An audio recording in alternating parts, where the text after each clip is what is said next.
Assalamualaikum warahmatullahi wabarakatuh. Pertama-tama dan yang paling utama, marilah kita panjatkan puji serta puja kehadirat Allah Subhanahu wa taala. Karena alhamdulillah berkat nikmat yang Allah berikan kepada kita hari ini, di detik ini, kita masih dalam keadaan iman dan Islam, masih bisa terus belajar dan belajar terus. Salawat serta salam semoga selalu tercurah limpahkan kepada junjungan kita Nabi besar Muhammad Sallallahu Alaihi Wasallam. Semoga nanti di yaumil akhir kita mendapat syafaatnya. Amin ya Allah ya Rabbal Alamin. Perkenalkan, nama saya Muhammad Sanusi dari STKP Al-Hikmah Surabaya, Pendidikan Bahasa Indonesia. Di kesempatan kali ini, yang insya Allah mulia ini, saya ingin menyampaikan beberapa definisi hakikat pendidikan dari ahli-ahli yang ada di dalam negeri Indonesia dan juga luar negeri, dan juga pendapat hakikat pendidikan dari Undang-Undang Dasar Republik Indonesia. Yang pertama adalah pendapat hakikat pendidikan dari Ki Hajar Dewantara. Menurut Ki Hajar Dewantara, pendidikan sebagai upaya untuk memajukan budi pekerti, pikiran, serta jasmani anak agar dapat memajukan kesempurnaan hidup dan menghidupkan anak yang selaras dengan alam dan masyarakatnya. Jadi, dari pendapat Ki Hajar Dewantara tersebut, menurut saya pribadi, pendidikan adalah media untuk membuat atau membentuk anak supaya dia bisa mengeragi alamnya, dia bisa menjaga dirinya, dan juga bisa hidup bersama masyarakatnya. Yang kedua, dari Bojonegoro. Bojonegoro menyampaikan pendapat tentang mendidik.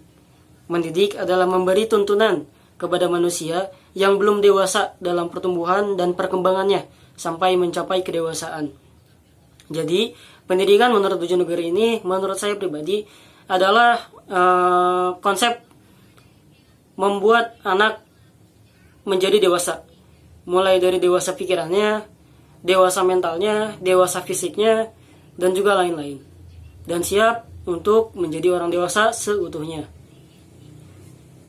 Yang ketiga dan yang terakhir di para ahli dalam negeri yang saya kutip adalah dari Menintias. Beliau mengatakan tentang definisi pendidikan yaitu sebagai usaha dasar dan sistematis untuk mencapai taraf hidup dan kemajuan yang lebih baik. Jadi sudah jelas pendidikan bertujuan untuk meningkatkan atau menaikkan taraf hidup dari objek pendidikan itu tersebut dan menjadi lebih baik. Yang keempat, ini adalah dari pakar asing.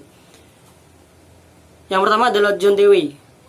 Pendidikan sebagai proses pembaruan makna-makna pengalaman lewat transmisi insidental dan intensional. Selanjutnya adalah menurut Profesor Lodge dalam buku Philosophy of Education, menyatakan bahwa pendidikan kadang-kadang dipakai dalam pengertian yang luas dan pengertian yang sempit. Dalam pengertian yang luas, pendidikan adalah semua pengalaman. Dapat dikatakan juga bahwa hidup adalah pendidikan, atau pendidikan adalah hidup. Dalam pengertian yang sempit, pendidikan adalah dibatasi pada fungsi tertentu di dalam masyarakat yang terdiri atas penyerahan atau istiadat dengan latar belakang sosialnya.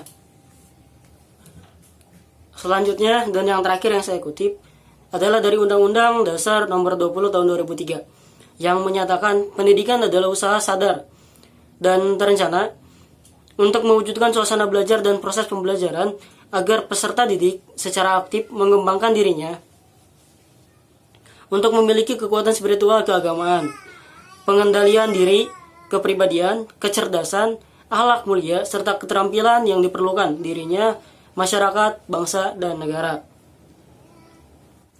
Dan yang terakhir, untuk mengakhiri kesempatan hari ini, saya ingin menyampaikan hakikat pendidikan menurut saya pribadi, dan juga mungkin adalah kesimpulan dari para ahli yang tadi saya sebutkan. Pendidikan adalah kegiatan belajar dan mengajar, proses menuju pendewasaan dan perubahan, bagian terpenting dalam pemahaman kehidupan.